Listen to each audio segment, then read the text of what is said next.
Muy buenos días, Ricardo Hurtado los saluda aquí en el distrito de Surquillo. Volvemos a Surquillo, un distrito de emprendedores, contento de estar nuevamente en Surquillo. Bueno, el saludo a nombre de la presidenta del Partido Democrático Somos Perú, Patricia Lee Sotelo, quien nos está viendo en algún punto de nuestro país, siempre ella atenta a estos cursos, gracias a Central Mediática que se hace presente con la transmisión en vivo a nivel de todo el mundo. Estamos llegando a distintos enlaces que tenemos para que esta transmisión llegue a más peruanos, que es el objetivo.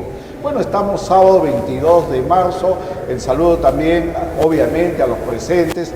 Hemos demorado un poco porque estamos esperando que más personas lleguen y se aunan a este evento académico. También en las redes sociales, conéctense, pasen la voz, que ya estamos a minutos de iniciar este full day que ya nos tiene acostumbrados Central Mediática y Somos Perú. Como ustedes saben la temática, y los que no saben les cuento, este es un full day. Siempre lo comparo con las películas de Netflix porque se habla mucho, los jóvenes, vamos a ver películas, una maratón de películas. Bueno, esta es una maratón académica y vamos a tener distintos conocimientos de personalidades evaluadas, que son, digamos, personas que nos pueden dar ese conocimiento que muchas veces nos hace falta. Vamos a estar ya empezamos, hasta las 8 de la noche. Siempre yo lo digo, la idea es que se queden hasta las 8 de la noche, digamos, lo que yo les sugiero, porque son ponencias importantes donde vamos a aprender mucho. Yo también acabo la presentación y me siento con ustedes, porque esa es la idea, aprender, sacarle el jugo a estas ponencias y que no sea por otros motivos. Yo sé que es importante un certificado, es importante la alimentación, tantas cosas, pero en nuestra mente tiene que estar el tema de la capacitación, del conocimiento que vamos a tener el día de hoy. Valioso, ya que en los últimos días hablamos, discutimos de política y siempre nos llega al tema de la falta de educación, la falta de capacidad. Decimos, pero ¿por qué no encontramos buenos políticos? ¿Por qué no encontramos buenas autoridades? Que se vayan todos, decimos. Y el problema es de que nos olvidamos de un tema vital, que es la comunicación, la educación, la formación académica, la gestión municipal y la formación partidaria. Y lamentablemente los medios de comunicación no transmiten esto, transmiten odio y más odio. Y nosotros desde Somos Perú lo que queremos es transmitir este conocimiento que es valioso para todos los peruanos. Por eso quiero felicitar a Somos Perú, a nuestra presidenta, la presidenta de todo el partido, que está dedicada a este tema en distintas partes del país, combinando con el tema social, que es también valioso, la empatía que tenemos que tener con muchos peruanos que le están pasando mal en algunos lugares. Ella siempre dedicada con los guerreros somistas, que yo ya lo he dicho, ya se han multiplicado, ya están en todo el país, siempre lo han estado, pero cada vez se suman más guerreros somistas y yo contento de ver esa empatía de jóvenes y adultos que quieren cambiar nuestro país. Saludos también a Sandra Gutiérrez, nuestra guerrera somista, dirigente del partido, quien está con nosotros el día de hoy, es nuestra anfitriona, ya que es una vecina de Surquillo y todos la quieren a Sandra Gutiérrez. También ella tiene una experiencia en gestión municipal, ya la vamos a tener también conversando con ella a lo largo de esta transmisión de este full day. Bueno, vamos a hablar de muchos temas, pero ya tenemos que empezar. La hora es la hora, como se dice, y yo quiero dar la bienvenida, pero antes hay un video que Nicolás nos va a pasar, el video de presentación, gracias a Central Mediática, de nuestro primer ponente, que es el doctor Álvaro López Cazorla, que va a tocar un tema que tiene que ver con la formación partidaria. Vamos a hablar de la historia de los partidos políticos. Mucho se habla de que no hay partidos políticos, son un club de amigos, que los partidos políticos deberían desaparecer, otros hablan de que hay que fortalecer los partidos políticos, pero hay que conocer la historia, no podemos hablar por hablar, y por eso hemos traído un destacado profesional, conocedor de estos temas, para que comparta estas ideas con nosotros. Adelante, Central Mediática.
ahí estaba Central Mediática con la presentación de nuestro primer ponente. Yo quiero dar la bienvenida y un fuerte aplauso al doctor Álvaro López Cazorla, quien va a dictar la primera ponencia. Por favor.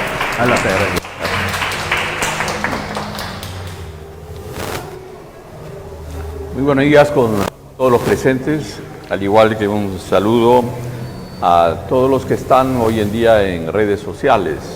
Un saludo particular y un agradecimiento por la invitación a don Ricardo Hurtado, a la presidenta del partido Somos Perú, Patricia Lee, a la presidenta de la Comisión de Descentralización, Regionalización, Gobiernos Locales y Gobiernos Regionales del Parlamento Nacional, la congresista Ana Segarra. Como también un saludo muy particular hoy día de hoy a Víctor Cernaqué, que cumple años, es valioso funcionario del Parlamento Nacional. Cuando me indicaron la posibilidad de que yo pudiera tratar con ustedes el día de hoy el tema de los partidos políticos y la visión histórica de los partidos políticos y la visión trascendental de los partidos en la dación de las constituciones políticas de Perú, yo no dudé un solo instante en asumir este rol y esta responsabilidad, porque es una responsabilidad tremenda el conversar con ustedes nada más y menos la historia política del Perú del siglo XX y los inicios de este siglo XXI. Pero lo que yo voy a conversar con ustedes el día de hoy no es mi gracia, ni mi invento, ni el speech particular mío, de Henry Piz García, que llegó a ser presidente del Congreso, Gonzalo Romero Sommer, y con la colaboración de Patricio Hato Avellanal Carrera. Y este texto trata incluso desde los antecedentes de la República aristocrática antes del siglo XX, luego pasa a los gobiernos de los presidentes Sánchez Cerro, Benavides y Prado, que los vamos a tratar con ustedes hoy día. Vamos a conocer de cerca a estos personajes, quiénes fueron, por qué llegaron al poder, qué hicieron, qué alianzas políticas hubieron, qué confrontaciones tuvo el país en esas circunstancias y qué connotaciones para después, para la vida democrática y republicana del Perú. Luego trataremos también dentro de esta línea lo que fue el rescate de la democracia real en el Perú a través de un Frente Democrático Nacional. Lo que algunos estudiosos de la política actual dicen y retrotraen en el tiempo, dicen, habría que armar una suerte de un frente próximo a las próximas elecciones.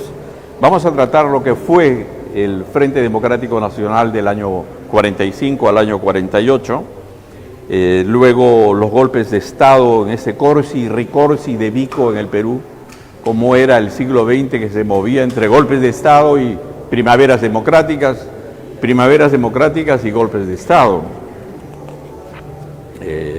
Luego los inicios del año 2000, el golpe de Estado del 5 de abril del 92 y todo el siglo XXI a continuación, que es muy sucintamente tratado en este texto que yo les recomiendo como afán de estudio y de bibliografía especial.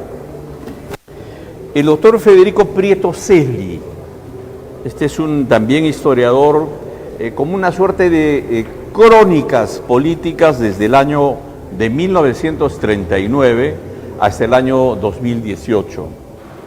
Él ha tenido un afán periodístico tremendo, es un analista periodístico y un analista político, que ve desde su punto de vista de la realidad, y la realidad social, la realidad política y económica, y nos entrega Así se hizo el Perú, de Federico Prieto Celi.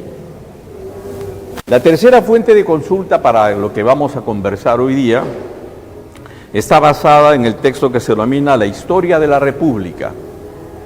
Esta Historia de la República de 1930 a 1985. trata de 55 años de la vida política del Perú, escrito desde Sánchez Cerro hasta el primer gobierno del presidente García, pasando por el tema vinculado al general Sánchez Cerro, y el autor es Enrique Chirino Soto, que fue diputado en el año 1967 y luego senador de la República y congresista de la República. ¿Por qué razón queremos nosotros trasuntar esta parte de la historia del Perú, digamos desde 1920 hasta hoy día? Vamos a trasuntar 100 años de la historia política del Perú. 100 años en una hora, aproximadamente. Porque lo que queremos es de que se puntualice 3 momentos fundamentales. Cómo se dio la Carta Constitucional de 1920, cuánto duró y por qué duró 11 años esa Carta Constitucional, a través de un Congreso Constituyente, y vamos a averiguar, sin necesidad de ser abogados, pero bajando un poco el lenguaje, porque los abogados a veces hablamos en difícil, vamos a conversar sobre ustedes qué es un poder constituyente y cómo se trabaja un texto constitucional. ¿Para qué se trabaja un texto constitucional? ¿Y quiénes intervienen en la elaboración de ese texto constitucional? Esa Constitución del 1920, que duró 11 años, hasta la convocatoria del año de 1931, que hay un golpe de Estado, hay procesos electorales, y luego viene el general Sánchez Cerro, y luego la elaboración de la Carta Política de 1933. Esa Carta Política de 1933 duró hasta el año de 1980. Si estamos hablando de cuántos años, a ver los matemáticos. De 1933 al 40 son 7 años. Del 40 al 1980, 40 años, 47 años que duró la Carta Política de 1933. Una carta que se manejó entre golpes de Estado y primaveras democráticas. Y luego viene la Carta Política de 1993, que nos rige hasta hoy día. ¿Cuántos años ha durado ya esa carta? De 1993 al 2000, 7 años. Al 2025, 7 más 25, 32 años. Una carta que duró 44 años y otra carta que duró hasta el momento 25 años. Entonces es importante que esos 4 momentos trascendentales de la historia política del Perú los conozcamos, porque las constituciones responden a las propias realidades de naturaleza política que tiene el Perú.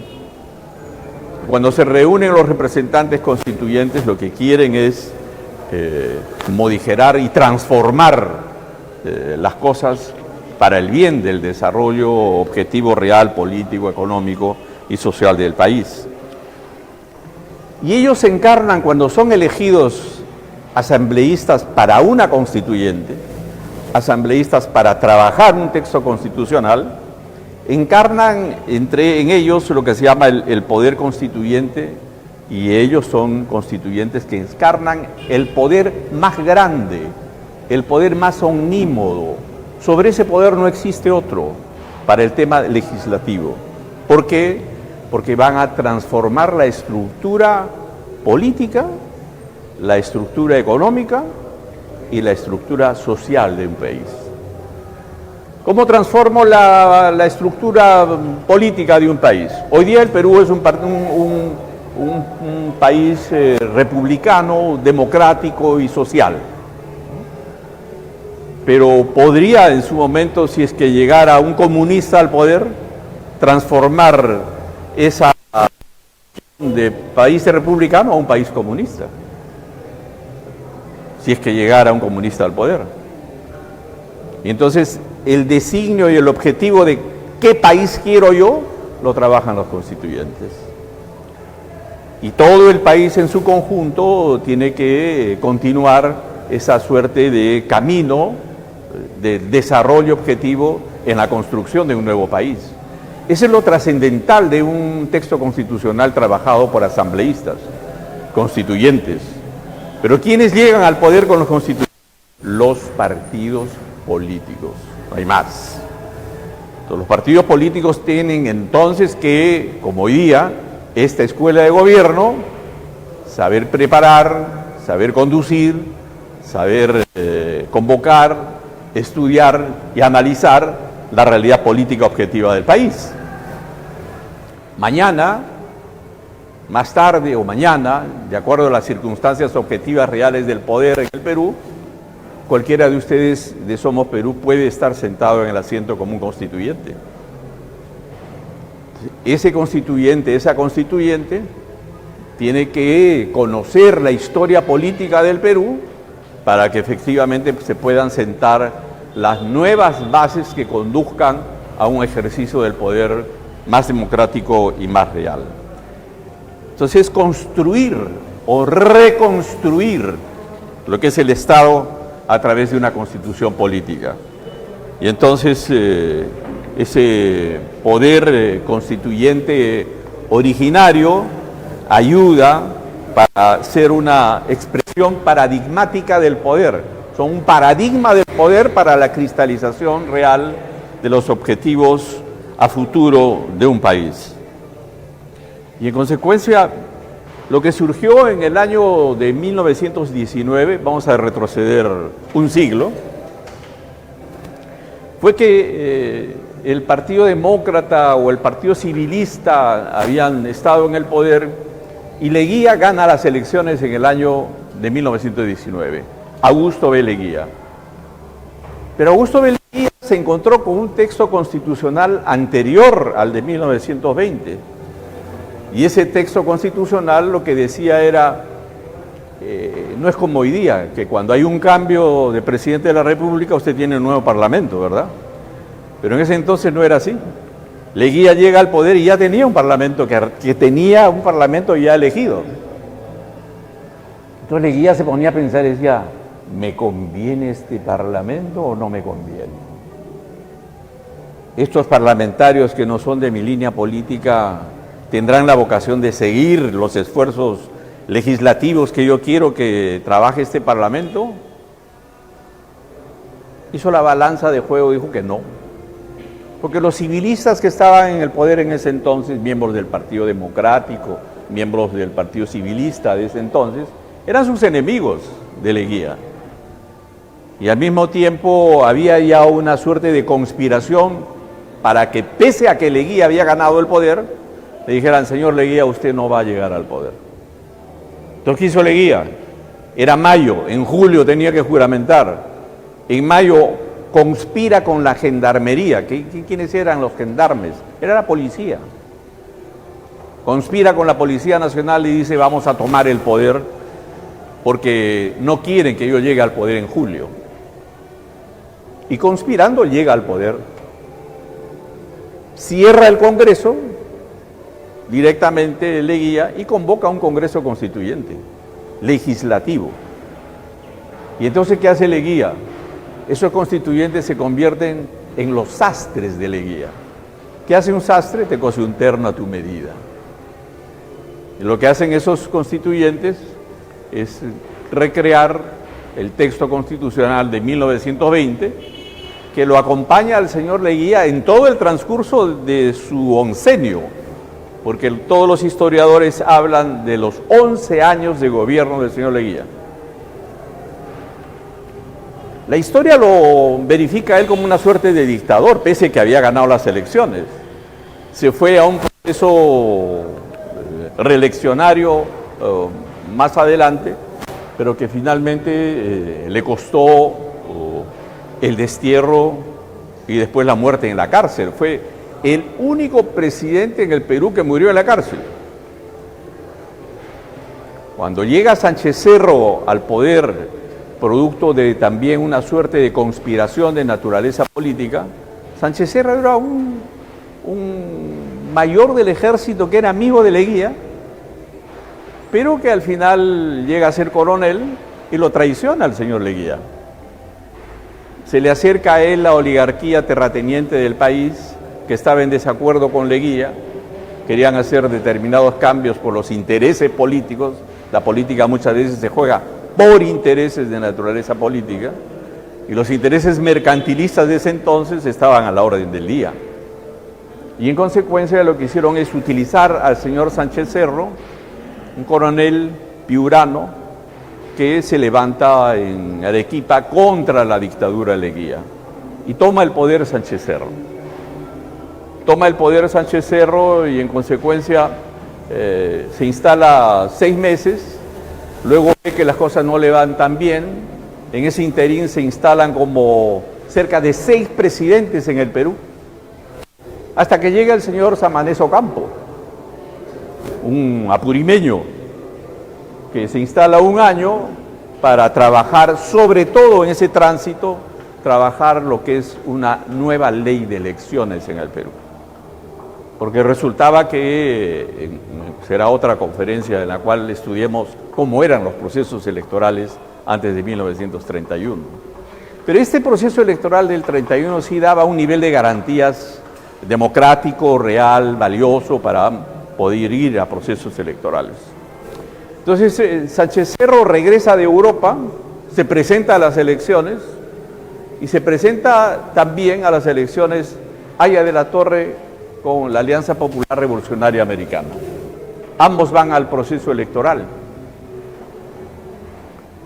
En el norte aparentemente hubo una suerte de fraude y hubo una suerte de una levantisca que se trasuntó en una suerte de una guerra civil en el norte, en Trujillo, en el año de 1932.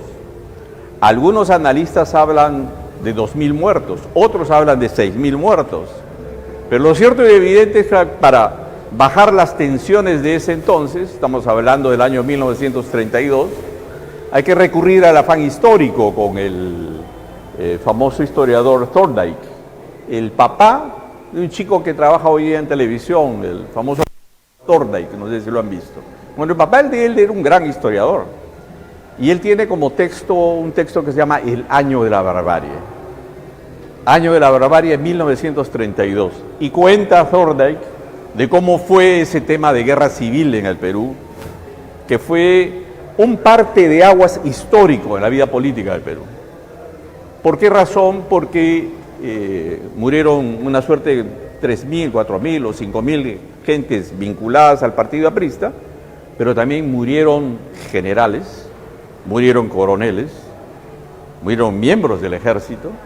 Había sido capturado el local del cuartel O'Donovan en Trujillo, y lo que hizo Sánchez Cerro fue convocar a Marina, Aviación y el Ejército para poder sofocar lo que era una guerra civil en entonces.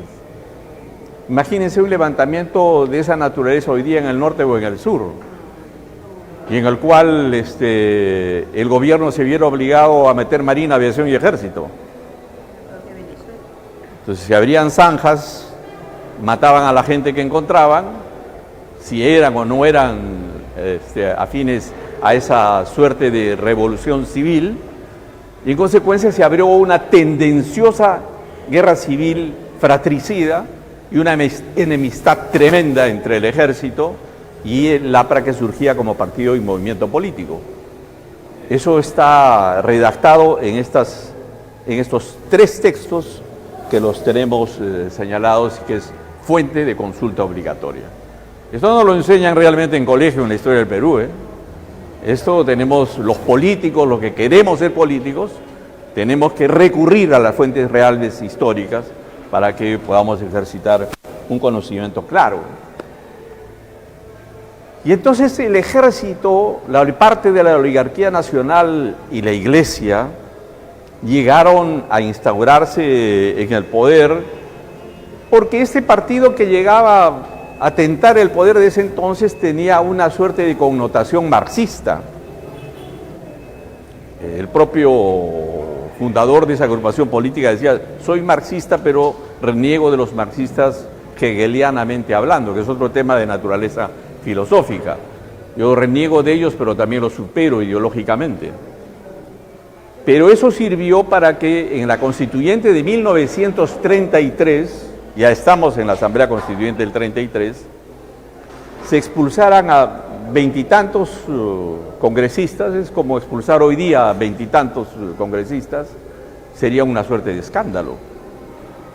Esa asamblea constituyente quedó coja porque hubo una suerte de ley de emergencia nacional donde independientes o cercanos a este movimiento del APRA fueron sacados del ejercicio cívico y se crea de esa manera el artículo 53 de la Carta Política de 1933. ¿Qué decía la Carta Política de 1933 en su artículo 53? Que ningún partido de tendencia de naturaleza internacionalizante podría llegar a tener acceso al poder. Entonces estaba dirigido ¿a quiénes? Estaba dirigido a la Segunda Internacional del Partido Comunista. Como el Partido Comunista, que ya estaba fundado en el Perú, pertenecía a la Segunda Internacional, entonces los legisladores de entonces aplicaban y decían, entonces, fuera de este rol político al Partido Comunista porque tiene tendencia internacional, es un partido internacionalizante. Fuera del ejercicio cívico y político al APRA, ¿por qué? Porque defiende la unidad política y económica de Latinoamérica y la unidad de 21 repúblicas. Entonces es un partido internacionalizante. De manera que tenemos que desde el año 33 hasta el año de 1962, ni el Partido Comunista ni el Partido Aprista podrían ser partícipes de procesos electorales. Entonces, esto llegó a conducir una suerte de, digamos, vacío de poder en la cual los procesos de convivencia democrática no fueron reales y concretos y materiales, fueron desafiantes frente al tema de la institucionalidad de la democracia. Es por eso que la Carta de 1933 convive, esa carta política, entre golpe de Estado y primavera democrática. Primavera democrática y golpe de Estado. Miren ustedes la tremenda importancia que un solo artículo del texto constitucional de 1933 provoca. Una connotación tremenda, que partidos de índole internacionalizante no puedan participar en las elecciones políticas del Perú. Pero cuando se da ese texto, cuando se trabaja ese texto direccionado por Sánchez Cerro, existe un crimen político en el Perú. Sánchez Cerro es atentado por una vez y luego es muerto en un segundo atentado. Estaba yendo a saludar a las tropas que iban a Colombia por un problema que teníamos en Leticia, en Colombia. Salía del hipódromo de ese entonces Sánchez Cerro y ya sale un joven del lugar donde estaba la multitud y le clava 3 balazos en la parte de atrás a Sánchez Cerro. Sánchez Cerro muere. Para ese entonces, al haberse elegido Sánchez Cerro, la Constitución no mencionaba si podías tener vicepresidente o no, había una orfandad de poder. Y entonces, ¿qué se hizo? Se fue al Congreso Constituyente y el Congreso Constituyente decidió, ellos como Congreso Constituyente, designar al general Óscar R. Benavides. Es así que surge esta figura ya protagónica dentro de los anales militares en el Perú, que ya había sido candidato antes, había tenido una suerte de actuación importante dentro de las Fuerzas Armadas en el Perú, y Benavides llega al poder. Pero llega al poder con la decisión de ese Congreso de 1933 para que transitoriamente pueda convocar a elecciones el señor Benavides. Pero Óscar R. Benavides se quedó el 33, el 34, el 35. Convocaron a elecciones para 1936, declararon ilegales las elecciones de 1936, Benavides continuó como presidente el 36, continuó el 37, continuó el 38 hasta el año 1939. Todos felices y todos contentos. Y entonces en ese interín, ante una suerte de desgaste de naturaleza política, tanto de Óscar R. Benavides como también del ejército, y en la cual participaba la Iglesia dentro de este poder, convocan a un proceso electoral, pero sin participación de aquellos partidos impedidos por el artículo 53. Se presentan todos, pero eso, el Partido Comunista nada, ni el Partido Aprista, nada. Entonces gana las elecciones Prado Ugarteche, de la familia Prado, muy conocida históricamente por ser familia de banqueros, ¿no? Y que tenía un nivel de preparación política Prado Ugarteche, Manuel Prado Ugarteche. Prado abre la posibilidad de poner en alto la suerte de persecución política contra el comunismo y contra el aprismo. Y es así que recibe en el Parlamento de ese entonces a algunos miembros de estas agrupaciones políticas. Hay una suerte de un tránsito primaveral en el cual hay un convivio de naturaleza política. Y para el año de la culminación del mandato de Manuel Prado, se juntan y conversan el señor Óscar R. Benavides, que quería postular nuevamente para las elecciones de 1945, el señor Haya de la Torre, y en su caso vieron la posibilidad de que ninguno de los dos podría participar y recrean una figura en el embajador de ese entonces, Bustamante y Rivero. ¿Quién era Bustamante y Rivero? Bustamante y Rivero era un extraordinario diplomático peruano. Llegó a ser presidente de lo que es la Corte Internacional de La Haya, ni más ni menos. Y estaba como embajador en Bolivia. Su secretario privado era Luis Bedoya Reyes. Recién la figura de Lucho Bedoya Reyes comienza a aparecer como secretario de Bustamante y Rivero. Tanto así de que Luis Bedoya Reyes es quien le prepara la carta de presentación de Bustamante y Rivero al proceso electoral para presentarse ante la propia ciudadanía. Entonces se produce un efecto muy interesante, una suerte en la cual partidos de corte democrático, entre ellos también el APRA, algunos independientes, aparece la figura de Fernando Belaúnde en la institucionalidad del Frente Democrático Nacional, y en consecuencia este Frente Democrático Nacional, con apoyo de una suerte de partidos en ciernes que se estaban construyendo en el Perú, llega a ganar las elecciones ampliamente Bustamante y Rivero. Se coloca en el gobierno Bustamante y Rivero, y en consecuencia hay una suerte de convivencia de la partidocracia existente en el Perú, muy efímera, en un parlamento en el cual hay niveles de transacción de naturaleza política. Te he apoyado para que llegues al poder, necesito algunas carteras ministeriales.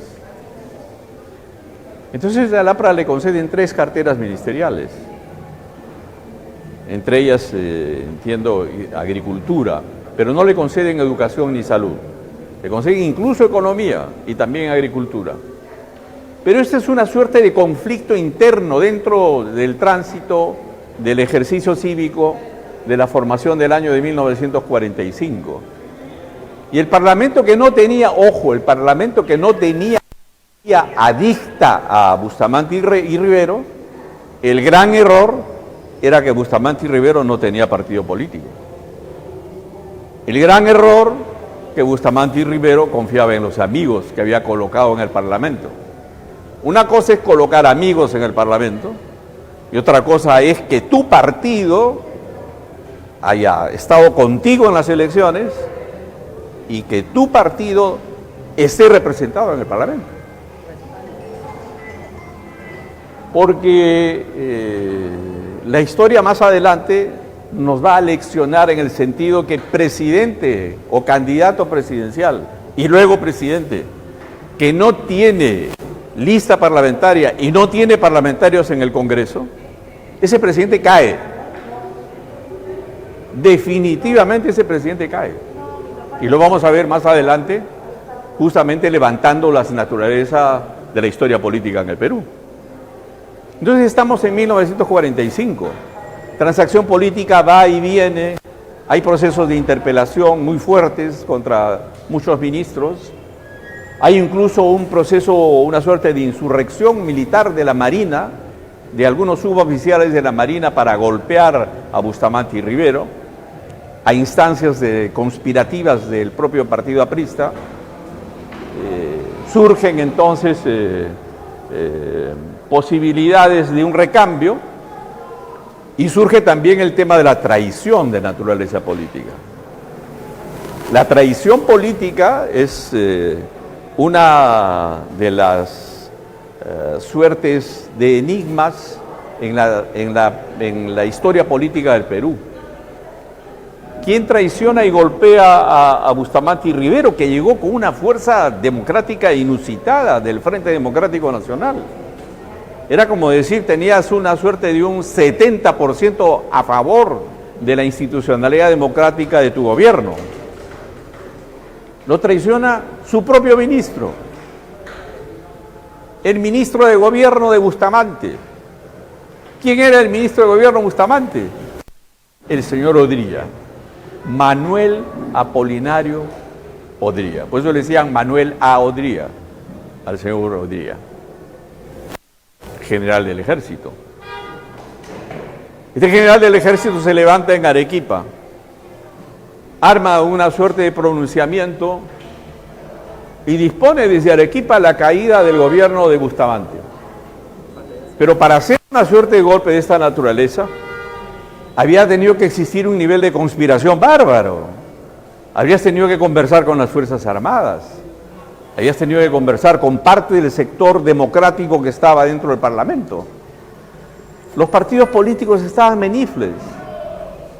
No había una suerte de institucionalidad política, porque había, por otro lado, una suerte de persecución política, y dicho sea de paso, cuando hay el golpe de Estado en octubre de 1948, y previamente a eso hay una suerte de insurrección política, son nuevamente perseguidas las agrupaciones políticas que fueron perseguidas anteriores por Sánchez Cerro, nuevamente son perseguidas por Bustamante y Rivero. Y luego perseguidas por Odría. Cuando el señor Odría llega al poder, Odría llega en olor a multitud. Y entonces busca una suerte de consenso nacional. Pero existe en la persecución de naturaleza política. Desde el estado de políticos, sean apristas, comunistas, todas las cárceles en el Perú. Llegaban a provincias, aviones búfalos, aterrizaban, y los dirigentes políticos que normalmente eran o apristas o comunistas en ese entonces eran capturados a las 2, 3 de la mañana, agarrados, metidos al búfalo, y échate a buscarlos, ¿dónde estaban? Habían familias íntegras en el Perú que demoraran 5, 6, 7 meses, un año, para ver dónde estaba su hijo. Eran años duros, años difíciles de persecución muy fuerte. Entonces, eso hizo que las ideas políticas, los padres de familia preocupados de sus hijos dirigentes políticos, no se metieran en política. Entonces hubo un tema ahí de castración de naturaleza política para el pensamiento político en el Perú. Pero curiosamente, cuando llega Odría al poder, lo que le facilita el nivel de organicidad y de ejercicio en el normal ejercicio de su gobierno, con éxito en temas de construcciones y edificaciones, hospitales. Recuerden, todos los grandes hospitales en el Perú, entre ellos el Rebagliati y Sechura de Odría. Las grandes unidades escolares en el Perú, todas fueron hechas por Odría en ese entonces, porque había billete, había plata. ¿Por qué había plata? Porque se había instaurado la guerra de las Coreas. Corea estaba en guerra, necesitaban cobre, nuestro cobre sube, los ingresos se llaman cobre para el Perú. Los ingresos mayormente acertados para el Perú, para la economía peruana, es ingresos sobre temas mineros. Y entonces había plata en el bolsillo. Y en consecuencia el mercantilismo puro de los señores aristócratas, con los cuales no se peleaba hoy día, no se peleaba con los señores varones del azúcar de la franja costera del Perú, la franja costera norte del Perú, por ejemplo. Eran aliados de Odría. Los hacendados, casi señores feudales del sur, entre ellos Amanés Ocampo. Era dueño de Apurímac, Amanés Ocampo era dueño de todo Apurímac. Sí, claro, había una suerte de alianza entre la iglesia, propietarios de tierras, de zonas azucareras en el norte.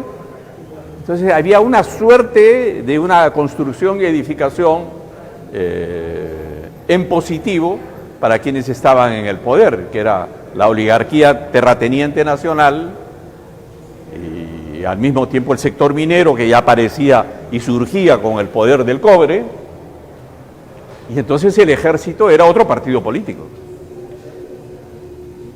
Y los dirigentes perseguidos y expulsados del país para no tener un nivel de oposición total.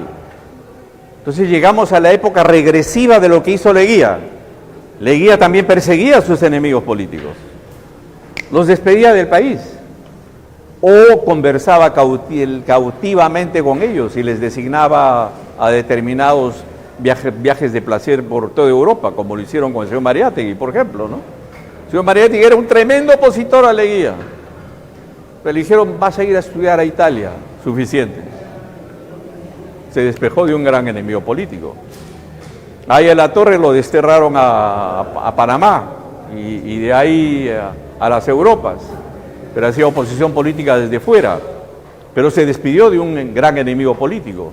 Pero igual hizo Leguía, pero Leguía igual hizo Odría, y Odría lo que hizo es tratar de capturar a todos los líderes políticos de ese entonces, y entre ellos el señor Aya de la Torre se vio obligado a entrar a la embajada colombiana.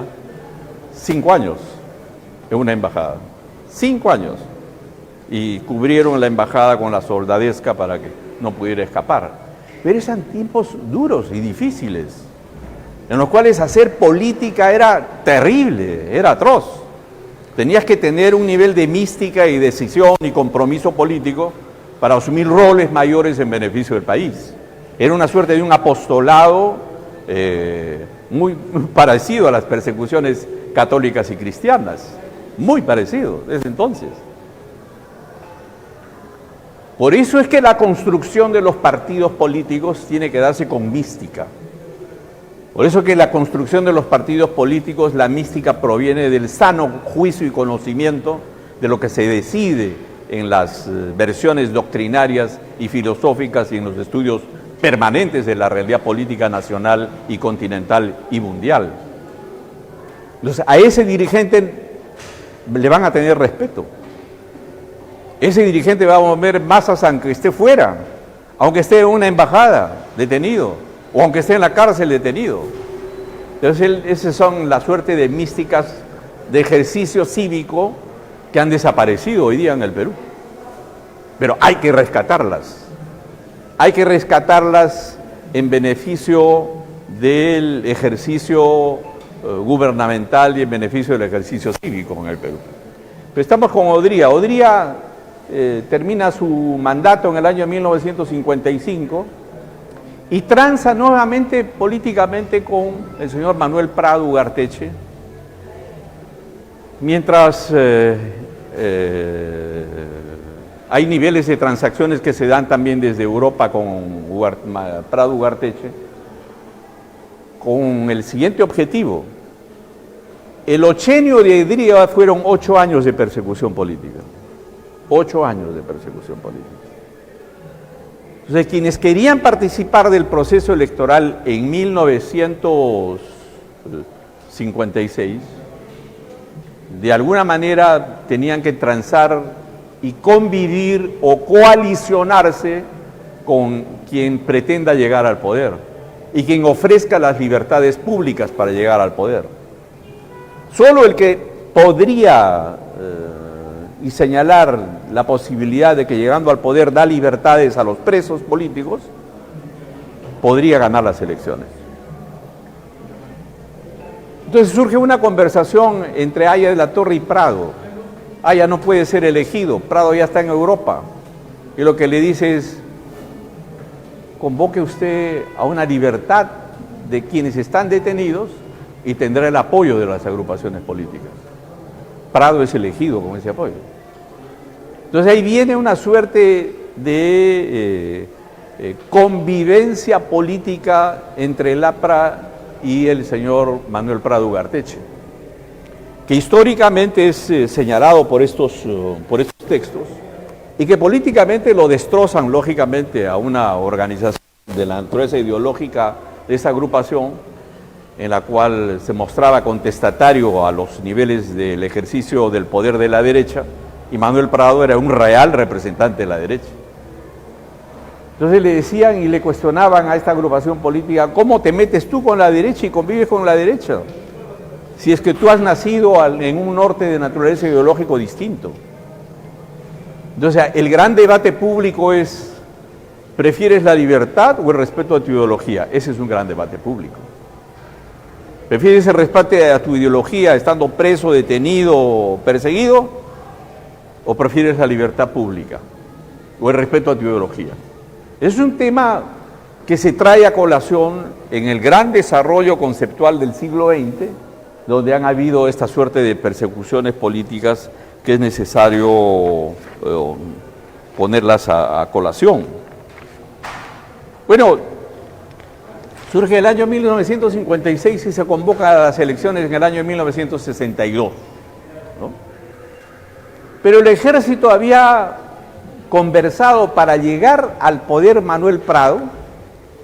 El ejército le había dicho a Prado, luego se sabe esto ya de los estudiosos y analistas y los sesgos políticos que han habido después.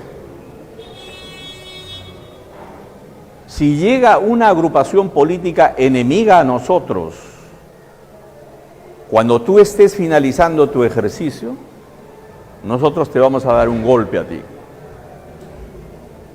Porque nosotros como ejército no podemos convivir con quienes nos han matado y nos han perseguido también. Me refiero al propio Partido Aprista.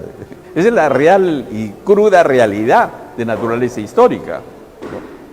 Y dicho y hecho, Manuel Prado convive con varias agrupaciones políticas, 56, 57, 58, 59, 60, se convoca a elecciones el año 61, y cuando se sabe el resultado de las elecciones en una primera instancia, gana Haya de la Torre, en primer lugar, segundo lugar queda Odría, y en tercer lugar queda Fernando Belaúnde Terry. Entonces, Odría, que había sido miembro general y presidente en el ochenio, arma su agrupación política, se llama la Unión Nacional Odrista. El APRA perseguía desde entonces por primera vez, por segunda vez en su historia política, podría tener un candidato propio, y lo tuvo en Haya de la Torre. Y aparece la figura política de Fernando Belaúnde. Gana las elecciones Haya de la Torre. Con la Constitución del 33 le tocan la puerta al Congreso, le dicen, Congreso, tú decides. Porque los conformantes del cuerpo jurídico y político en el Congreso de 1962, que ya estaba elegido, tú tienes que decidir por cualquiera de los tres.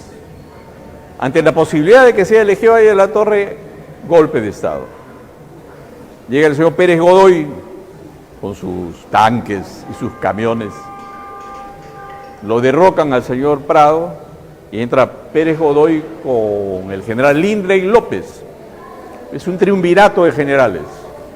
Y un triunvirato de generales que se queda un año para poder convocar a un proceso electoral para el año siguiente. Estamos hablando del año 1962. Pero ¿por qué aparecen los generalotes Lindley, López y Pérez Godoy? Fernando Belaúnde, que había formado el Frente de Juventudes y había sido parlamentario del 45 al 48. Muy buen parlamentario, dicho sea de paso. Forma el Frente de Juventudes el año 56. Se presenta a las elecciones tibiamente, no tiene buenos resultados, pero el 61 aparece como el tercero de la discordia, entre Haya, entre Odría y el mismo Belaúnde. Belaúnde y gran parte de la oligarquía nacional y los diarios del comercio y la prensa, que ya eran diarios avispados en temas de construir, diríamos, una suerte de ejercicio de corrientes de opinión para ese entonces, supieron discernir de que evidentemente era mejor la figura de Fernando Belaúnde, porque no tenía problemas con el ejército, no tenía problemas con la iglesia. Entonces, cuando se convocan nuevamente a las elecciones de 1962, triunfa Fernando Belaúnde. Fernando Belaúnde llega con un nivel de votos extraordinario para el Ejecutivo. ¿Pero en qué se descuidó Fernando Belaúnde? En las listas parlamentarias. Entonces se arma una coalición. Las coaliciones parlamentarias ya estaban bien sugeridas desde las democracias nórdicas, en Suecia, en Noruega. Era cuestión de todos los días hacer alianzas de naturaleza parlamentaria. Era un ejercicio cívico normal ponerse de acuerdo en el Parlamento. Aquí en el Perú es un crimen, es un delito las coaliciones parlamentarias. Hablan hasta de santas alianzas de naturaleza política, porque no tenemos cultura política en el Perú. No hay una adecuada cultura política en cuanto a las decisiones de armar coyunturalmente alianzas de naturaleza política en el Parlamento. Pero entonces se armó una coalición que para muchos era suicida, una coalición entre la Unión Nacional Odrista y el Partido Aprista. Y ambos capturan el Senado de la República y capturan la Cámara de Diputados. Después hay una construcción analista y pensante que dicen, bueno, fue la venganza del APRA frente a Fernando Belaúnde. Prefirió que hubiera una suerte de transfugismo de diversos líderes de naturaleza ideológicamente bien conceptuada de esa agrupación política, que salieron de esa agrupación a raíz de esa alianza dada en el Parlamento entre la Unión Nacional Odrista, que lo había perseguido, que los habían incriminado, que los habían deportado, que los obligaron a meterse a las embajadas. Más adelante construyeron una suerte de coalición política entre el APRA y la Unión Nacional Odrista. El resultado fue un tremendo desgaste de naturaleza política del gobierno de Belaúnde. Caían gabinetes como moscas, caían ministros, con un anterior reglamento que era un reglamento que acuchillaba políticamente a la gente. Un ejemplo, por ejemplo, en un papelito lo convocaban para una censura política al ministro de Agricultura. Entonces llegaba el ministro de Agricultura rapidito al Parlamento con el anterior reglamento del Congreso. Acá todavía hoy día no se da cuenta de la moción de censura para un ministro, tiene que pasar una semana y después el ministro es invitado, luego el ministro tiene que presentarse. Allá en ese entonces no. Se entra un papel a pulso y a mano a la presidencia del Congreso, moción de censura contra el ministro de Agricultura. Se presenta el ministro de Agricultura en el término de la distancia, o sea, en 1 hora, lo que dure del Ministerio de Agricultura al Parlamento. El ministro tenía que volar, tenía que ir al Parlamento, presentarse al Parlamento. La primera pregunta al ministro de Agricultura: ¿cuánto está el kilo de lentejas en el mercado? No sabía el ministro, se pone rojo, colorado y todo lo demás. Se le vienen encima a los parlamentarios y dicen: no sabe cuánto está el kilo de lenteja en el mercado. Un ministro de Agricultura no hace mercado ni con su mujer. No es posible que tengamos un ministro de esta naturaleza. Votos, votación, censurado y fuera el ministro. Así era. Los ministros caían como moscas. Entonces eso no permitió, diríamos, un nivel de consistencia mucho más real en el pensamiento del propio presidente de la República. El presidente de la República salía y decía: no, yo respeto la democracia, respeto las decisiones del Congreso, pero te están acuchillando. Tienes que conversar con esa mayoría parlamentaria. Tienes que conversar con ellos para poder ejercitar un nivel de transacción de naturaleza política, por lo menos coyuntural, para que tú puedas manejarte en el último tramo del ejercicio de tu gobierno. Estamos hablando de 1968, por ejemplo. Pero el 2 de octubre de 1968, cuando hay un cambio de ministros, porque había caído todo un gabinete, entraba el gabinete del señor Mujica Gallo, con todos sus ministros, todos orondos dentro del besamanos. ¿Quién se aparece en el besamanos el día 2 de octubre? El comandante general de las Fuerzas Armadas, que era el señor Juan Velasco Alvarado. Y va a saludar al besamanos, saluda a todos los ministros, saluda al modernísimo primer ministro, saluda al presidente de la República, y a las 3 de la mañana lo está sacando en pijama del Palacio de Gobierno.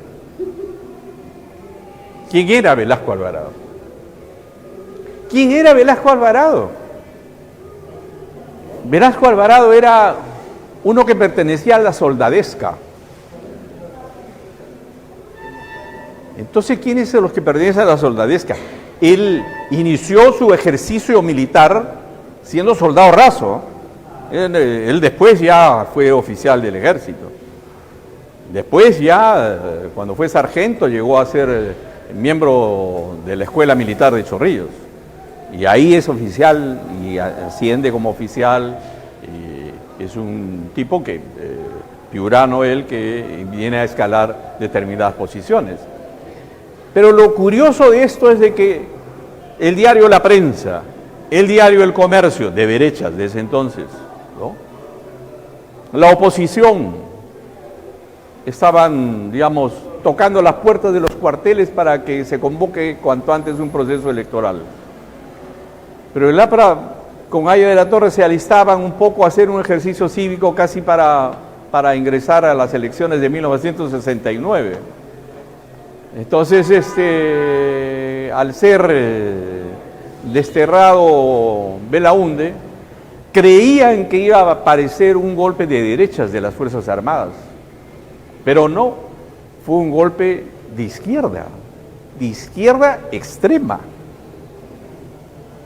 Porque si te hablan del nivel de nacionalización de tierras e industrias, estamos hablando de un proceso de construcción ideológica muy fuerte por parte del ejército. Y es por eso que Velasco Alvarado habla del golpe de Estado, no a nombre de él, sino de la institucionalidad de las Fuerzas Armadas. ¿Qué había pasado? Que dentro del CAEM, el Centro de Formación de Mentalidades para ejercer gobierno o coadyuvar a ejercer ejercicio gubernamental, habían construido un nivel de edificación y de pensamiento muy importantes entre las últimas generaciones de las Fuerzas Armadas. Y cuando ingresan estaban preparados para el ejercicio del poder. Y cuando ingresa habla del Plan Inca.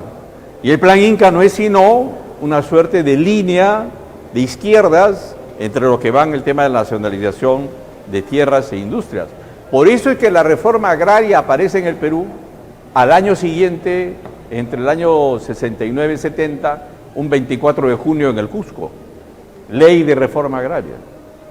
Los partidos políticos habían estudiado, meditado, analizado, leyes van, leyes vienen, se discuten en el Parlamento, pero eran leyes mediatizadas. Esta fue una posición muy drástica, diríamos, de ejercicio de la reforma agraria, que más adelante Hay posiciones a favor o en contra.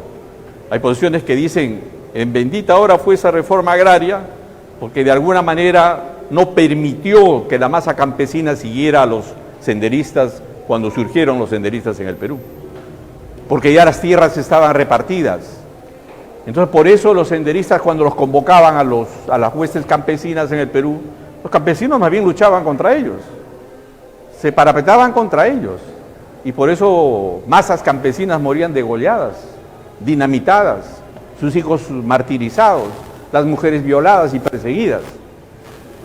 Eso fue un drama de ejercicio político tremendo. Pero hay analistas y sociólogos peruanos que hablan y estudian, en que dicen, en bendita hora fue esa reforma agraria. No fue maldita reforma agraria, sino, miren ustedes, dicen cómo están los mercados de abastecidos. Si no tuviéramos el nivel de abastecimiento que se tiene en los mercados hoy día, un mercado más chiquito, más grande, un lugar, departamento bueno o mediano o con poco acceso del PBI, todos tienen sus grandes mercados. Entonces quiere decir que a razón de ojos vista, la reforma agraria no fue un fracaso en ese entonces. Habrán pasado travesías difíciles, pero hoy día tenemos alimentación, tenemos fruta, tenemos verduras. 2 minutos. Y tengo 2 minutos que voy a aprovechar para lo siguiente. Estamos en el ejercicio de las Fuerzas Armadas. Luego vendrá después un tránsito para la Constitución de 1978, porque hubo un desgaste atroz de las Fuerzas Armadas y que fueron obligados por la suerte de levantisca popular en el Perú en los años 77 para convocarse a un tránsito de la salida de las Fuerzas Armadas del gobierno y el ingreso del civismo de los partidos políticos al acceso al poder nuevamente. Y es por eso que se convoca la Asamblea Constituyente en 1978, que será parte del diálogo que vamos a tener en preguntas y respuestas.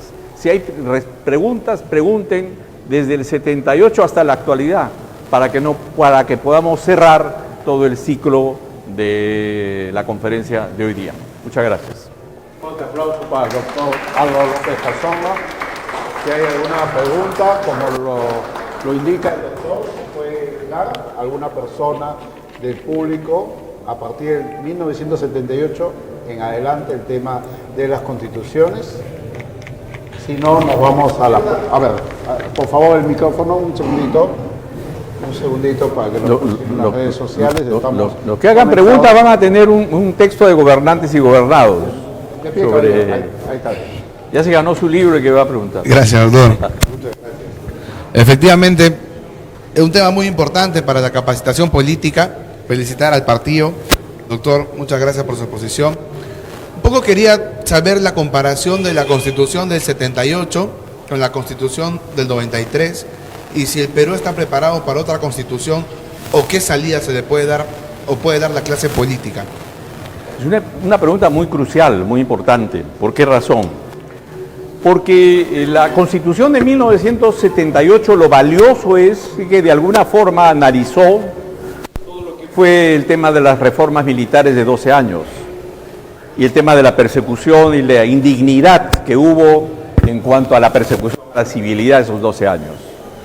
Y lo que recoge el texto de la Carta de 1978-79, promulgada por Belaúnde el 28 de julio de 1980, viene a ser la incorporación de todos los derechos humanos de las personas, desde el artículo primero, pasando por el artículo segundo. Toda la dignidad del ser humano, el ser humano está por encima del Estado y la sociedad, ¿no? La persona humana es el fin supremo del Estado y en consecuencia merece toda la suerte de respeto. Y en el artículo segundo ustedes tienen 24 incisos de derechos, porque los constituyentes en ese entonces se hicieron una pregunta: ¿por dónde vamos a empezar a regular el texto de la Carta de 1978? Y usted primero por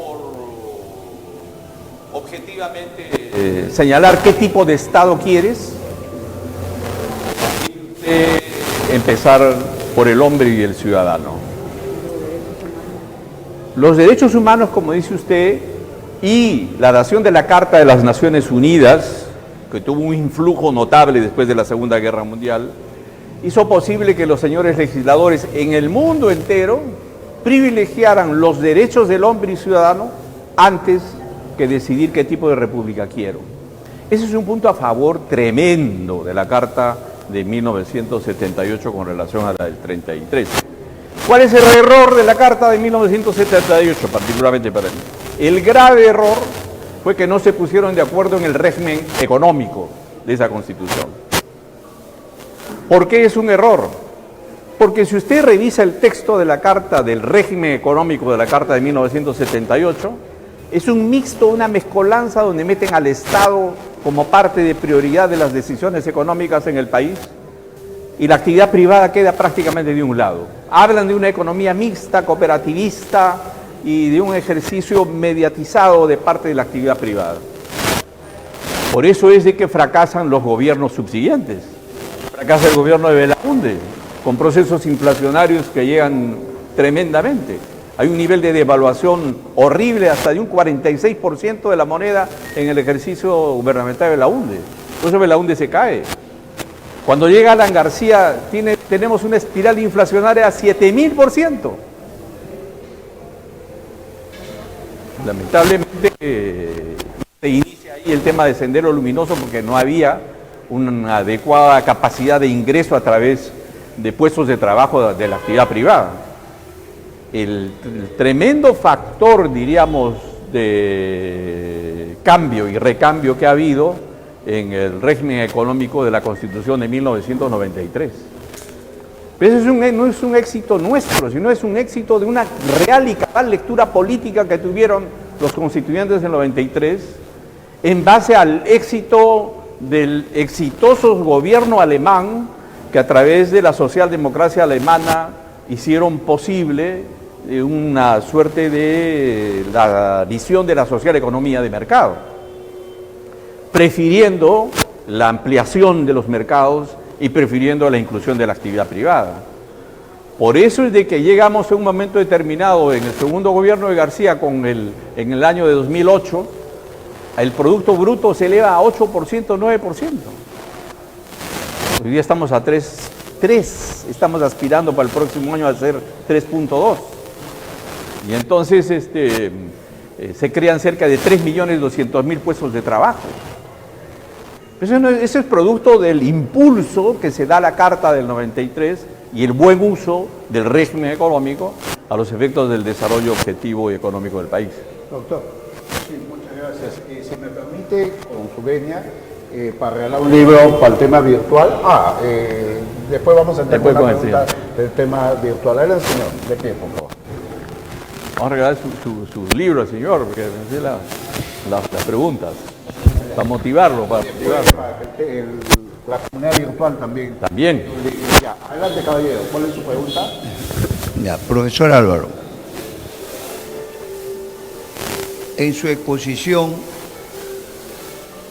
que es prácticamente pinceladas de la historia política de Perú y sus constituciones, nos ha dicho de que se basa en un conjunto de libros que han hablado sobre este aspecto histórico.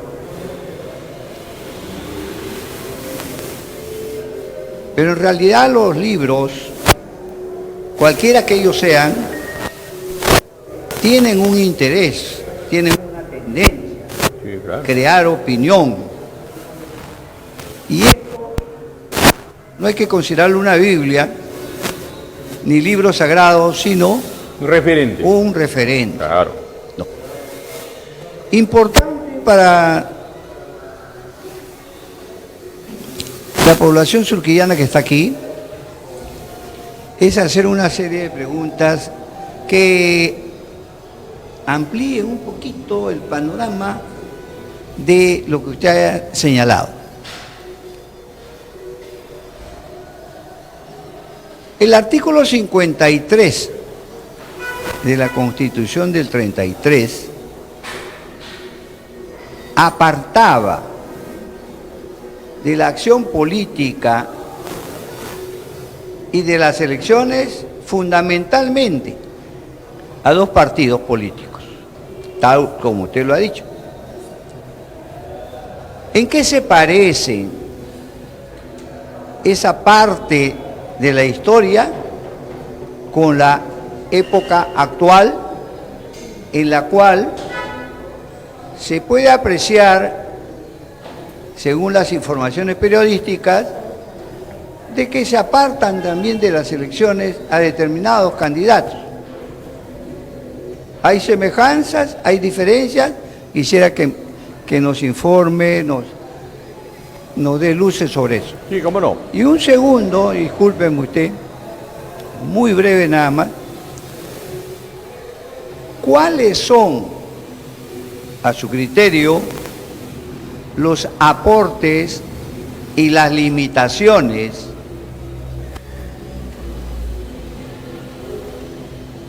que han tenido los partidos políticos en la historia del Perú y en el manejo del Estado?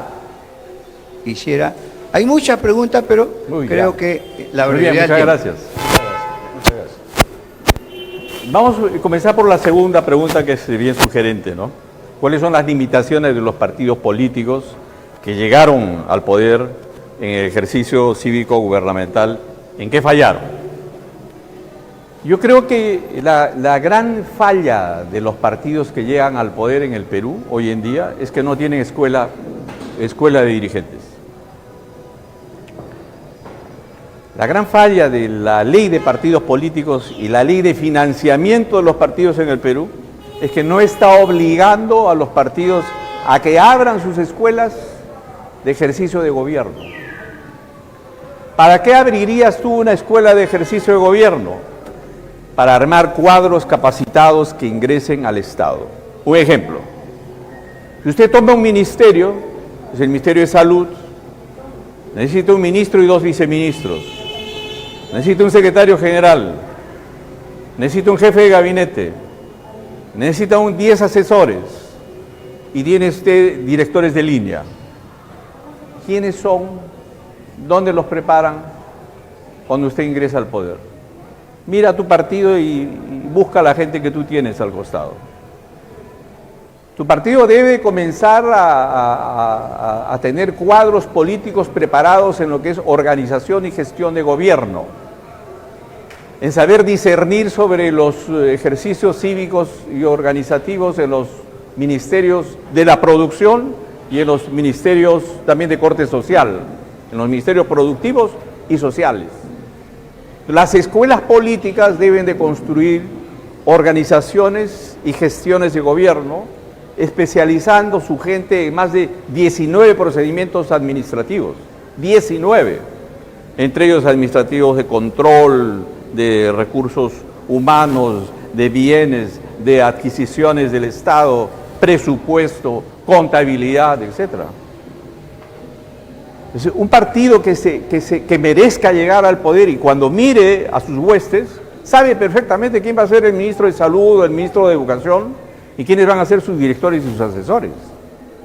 Eso es lo que nosotros tenemos que construir y entrar a mentalizarnos para la edificación de una malla mucho más específica y una malla educativa en el ejercicio de gobierno, en gestión y organización gubernamental. Ahora bien, a la primera pregunta. La primera pregunta era con relación al artículo 53, ¿no es verdad?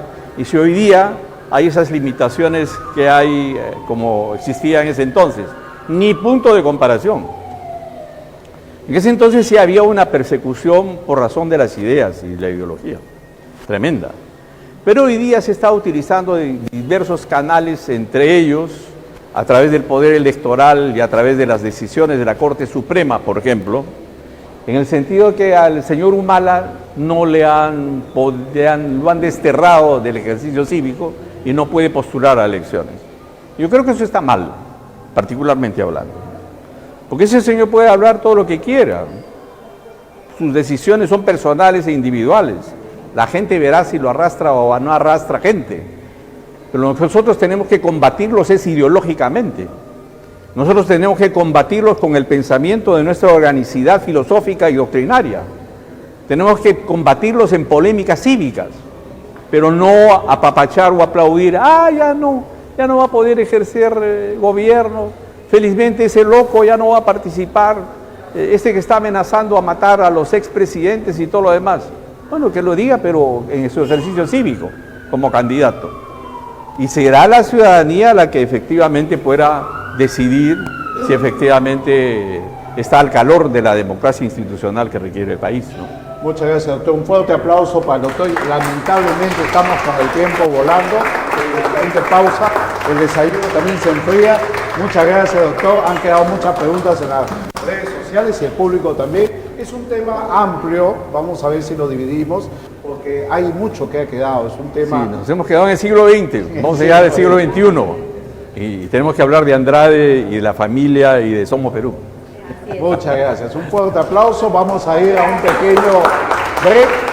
Vamos a tomar un cafecito, algo fresco por el calor y retornamos porque ya está Ítalo Hervé, nuestro siguiente ponente, quien va a tocar el tema de la participación ciudadana en los gobiernos locales. No se vayan de las redes sociales y nosotros retornamos en unos minutos. Pausa y retornamos. Gracias.